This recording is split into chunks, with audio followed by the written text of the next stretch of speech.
नमस्कार दोस्तों, classes channel में आपका हार्दिक स्वागत है। भारतीय न्याय संहिता 2023 के 1000 क्वेश्चन वीडियो सीरीज का यह पार्ट 29 है। इस वीडियो में दिए गए क्वेश्चन पीसीएस और एपीओ के लिए महत्वपूर्ण एवं उपयोगी हैं। वीडियो आपके लिए उपयोगी हो तो please like, subscribe and share अवश्य कीजिए। चलिए क्वेश्चन स्टार्ट करते हैं। अतुल नायक बनाम आर.एस. अंतुले के मामले के अनुसार कौन लोक सेवक नहीं है? हमारा सही आंसर है ऑप्शन ए, सांसद एवं विधायक। हमारा अगला क्वेश्चन है, मूल्यवान प्रतिभूति वैल्यूएबल सिक्योरिटी को भारतीय न्याय संहिता की किस धारा में परिभाषित किया गया है? तो हमारा सही आंसर है ऑप्शन सी, धारा 2 की उपधारा 31 में। हमारा अगला क्वेश्चन है, इनमें से कौन मूल्यवान प्रतिभूति का उदाहरण है? तो हमारा सही आंसर है ऑप्शन डी, उपरोक्त सभी। हमारा अगला क्वेश्चन है, स्वेच्छा को भारतीय न्याय संहिता की किस धारा में परिभाषित किया गया है? हमारा सही आंसर है ऑप्शन बी, धारा 2 की उपधारा 33 में।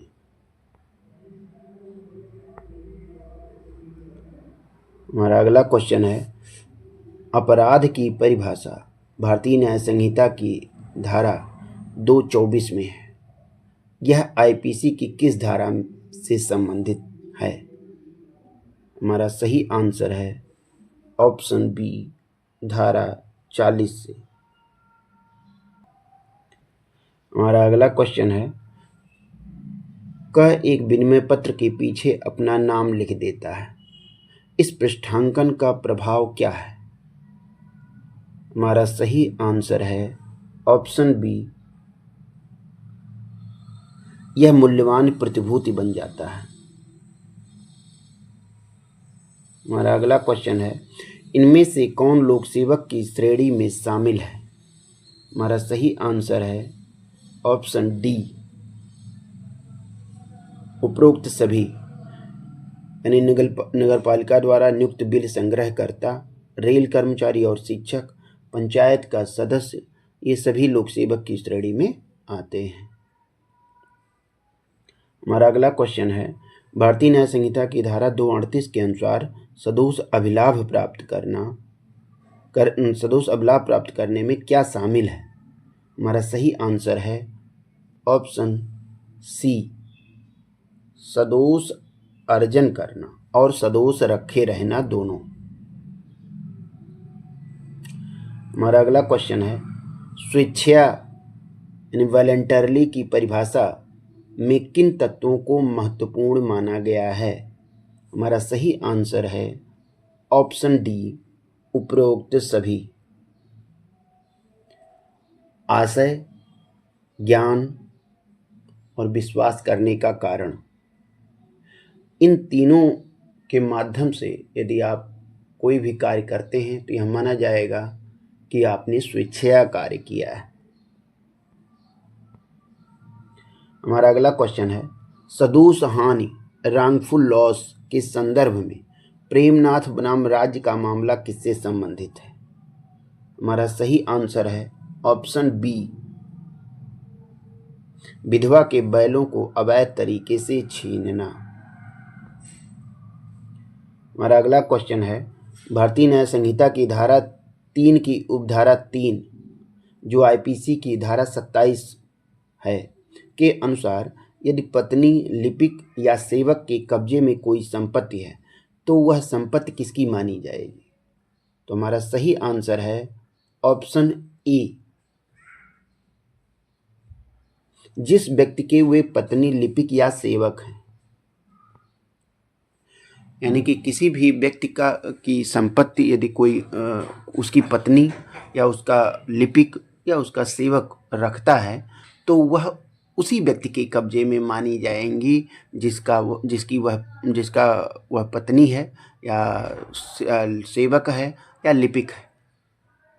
इसलिए इसका सही आंसर ए है। हमारा अगला क्वेश्चन है, एक बार स्पष्टीकृत पद का भाव किस धारा में वर्णित है? हमारा सही आंसर है ऑप्शन बी, धारा 3 की उपधारा 2 में, जो आईपीसी की धारा 7 में प्रावधानित था। हमारा अगला क्वेश्चन है, इंक्लूजियो यूनियस एस्ट एक्सक्लूजियो अल्टेरियस का सिद्धांत किस धारा का मुख्य आधार है? तो हमारा सही आंसर है ऑप्शन सी, धारा 3 की उपधारा 2 का। इस मैगजीम का अर्थ है एक का अंतर्विष्ट दूसरे का अपवर्जन होता है। हमारा अगला क्वेश्चन है, क लूट को सरल बनाने के लिए एक बड़े नगर के एक घर में रात को आग लगाता है जिससे एक व्यक्ति की मृत्यु हो जाती है। यहाँ क ने मृत्यु कारित की है, तो हमारा इसमें सही आंसर है बी, स्वेच्छया, क्योंकि वह इस बात को जानता था कि उससे किसी न किसी व्यक्ति की मृत्यु होगी, इस नाते उसका कार्य वह स्वेच्छया किया गया माना जाएगा। धारा 3 की उपधारा 4 के अनुसार संहिता के प्रत्येक भाग में किए गए कार्यों का निर्देश करने वाले शब्दों का विस्तार है। हमारा सही आंसर है ऑप्शन बी, कार्य और अवैध लोपों तक विस्तार है, जो पहले आईपीसी की धारा 32 में प्रावधानित था। हमारा अगला क्वेश्चन है, यदि कोई शब्द इस संहिता में परिभाषित नहीं है तो उसका अर्थ कहाँ से लिया जाएगा? तो धारा 239 के अनुसार उसका अर्थ लिया जाएगा ऑप्शन सी, ए और बी दोनों, यानी सूचना प्रौद्योगिकी अधिनियम 2000 से लिया जाएगा और भारतीय नागरिक सुरक्षा संहिता में परिभाषित है तो उससे लिया जाएगा। हमारा अगला क्वेश्चन है, भारतीय दंड संहिता की धारा 34, जो भारतीय न्याय संहिता की धारा 3(5) है, किस सिद्धांत पर आधारित है?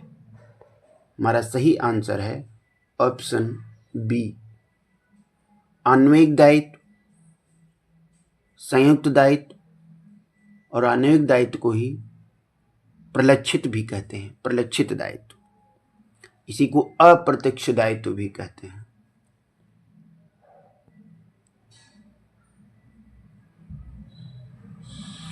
हमारा अगला क्वेश्चन है, बारेंद्र कुमार घोष बनाम एम्परर का मामला किससे संबंधित है? हमारा सही आंसर है ऑप्शन बी, सामान्य आशय से। वे भी कार्य करते हैं जो केवल खड़े रहते हैं और प्रतीक्षा करते हैं, यह किस मामले में कहा गया था? हमारा सही आंसर है ऑप्शन बी, बारेंद्र कुमार घोष बनाम एम्परर। हमारा अगला क्वेश्चन है, धारा 149 आईपीसी, वह जो अब बीएनएस की धारा 190 है, के तहत सामान्य उद्देश्य के लिए न्यूनतम सदस्य संख्या कितनी होनी चाहिए? हमारा सही आंसर है ऑप्शन सी, 5। हमारा अगला क्वेश्चन है, सामान्य आशय का अर्थ क्या है? हमारा सही आंसर है ऑप्शन बी, मस्तिष्कों का पूर्व मिलन। हमारा अगला क्वेश्चन है, महबूब शाह बनाम एम्परर का प्रसिद्ध मामला किस नाम से जाना जाता है? हमारा सही आंसर है ऑप्शन बी, सिंधु नदी का वाद। और पोस्ट ऑफिस केस का मामला जो है बारेंद्र कुमार घोष से संबंधित है। हमारा अगला क्वेश्चन है, धारा 34 और 149 के बीच मुख्य अंतर क्या है? हमारा सही आंसर है ऑप्शन ए, धारा 34 एक साक्ष्य का नियम है, धारा 149 एक विशिष्ट अपराध है। हमारा अगला क्वेश्चन है, क्या सामान्य आशय घटनास्थल पर भी उत्पन्न हो सकता है? हाँ, अपराध के दौरान भी सामान्य आशय घटनास्थल पर उत्पन्न हो सकता है। ऐसा निर्णय ऋषदेव पांडे बनाम उत्तर प्रदेश राज्य में सुप्रीम कोर्ट ने दिया था। हमारा अगला क्वेश्चन है, सामान्य आशय और समान आशय के बीच अंतर किस मामले में स्पष्ट किया गया था? तुम्हारा सही आंसर है ऑप्शन बी, महबूब शाह बनाम एम्परर के मामले में। यदि यह वीडियो आपके लिए उपयोगी रहा तो please like, subscribe and share अवश्य कीजिए। धन्यवाद।